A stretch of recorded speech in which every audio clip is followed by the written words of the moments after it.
ঐকমত্য কমিশন যখন আবার এটা প্রেজেন্ট করলো, দেখা গেল এখানে নোট অফ ডিসেন্টের বিষয়গুলো নেই, নতুন করে কিছু আবার প্রস্তাবনা রয়েছে। সব মিলিয়ে এই যে বিতর্কের জন্ম দেওয়া, এর মধ্য দিয়ে জাতি হতাশ হয়েছে তাদের আচরণে। সেখান থেকে আবার তারা বলটা রাজনৈতিক দলের দিকে দিয়েছে। এটি রাজনৈতিক মহলের জন্য একটি মর্যাদাকর জায়গা, এটা যেমন সত্য, তেমনি সময় অত্যন্ত ক্ষীণ।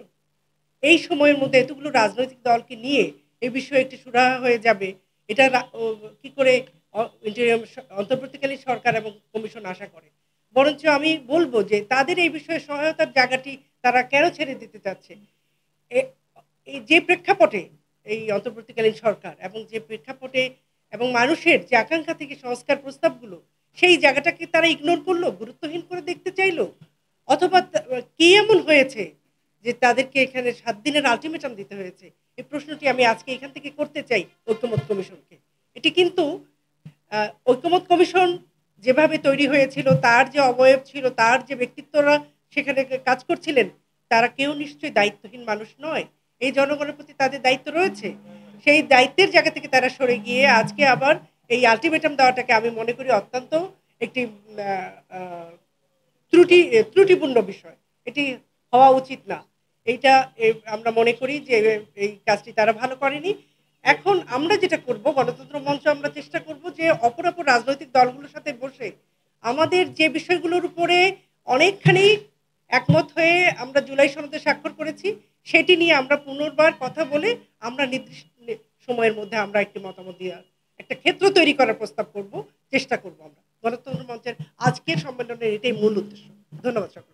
আপনারা দায়িত্বে আছেন, অন্তর্বর্তী সরকারের দায়িত্ব পালন করছেন, রাজনৈতিক দলগুলি আপনাদের নিঃশর্তভাবে সমর্থনও দিয়েছে, আমরা সমর্থন দিয়েছিলাম। এখন এই আপনারা দায়িত্বহীন ভাবে কথা বললে তো চলবে না। তারপরেও রাজনৈতিক দলগুলো যেভাবে বিভিন্ন সংকট মুহূর্তে রাজনৈতিক সমাধান করেছেন, আমরা মনে করি গণতন্ত্র মঞ্চ এবং গণতন্ত্র মঞ্চের সাথে যারা আছেন সকলে আলাপ আলোচনার ভিত্তিতে সকল রাজনৈতিক দলগুলির সাথে কথা বলে আমরা সমাধানের চেষ্টা করব।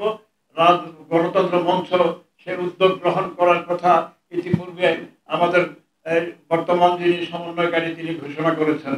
আমি আপনাদেরকে আগামী গণতন্ত্রের পথ যাতে সুন্দর হয়, মসৃণ হয়, সে পথে আমরা যাতে হাঁটতে পারি, বাংলাদেশে কাঙ্ক্ষিত গণতন্ত্র আদৌ আসবে কিনা জানি না, আমি আশাবাদ ব্যক্ত করছি যাতে গণতন্ত্র বাংলাদেশের মানুষ গণতন্ত্রের চেহারাটা অন্তত দেখতে পারে, নির্বাচন সংস্কার সবকিছুই যাতে মানুষ স্বাচ্ছন্দ্যে দেখতে পারে, সেই আশাবাদ ব্যক্ত করে আমার নাগরিকদের পক্ষ থেকে আপনাদের আবারও শুভেচ্ছা দিয়ে কথা এখানে শেষ করছি।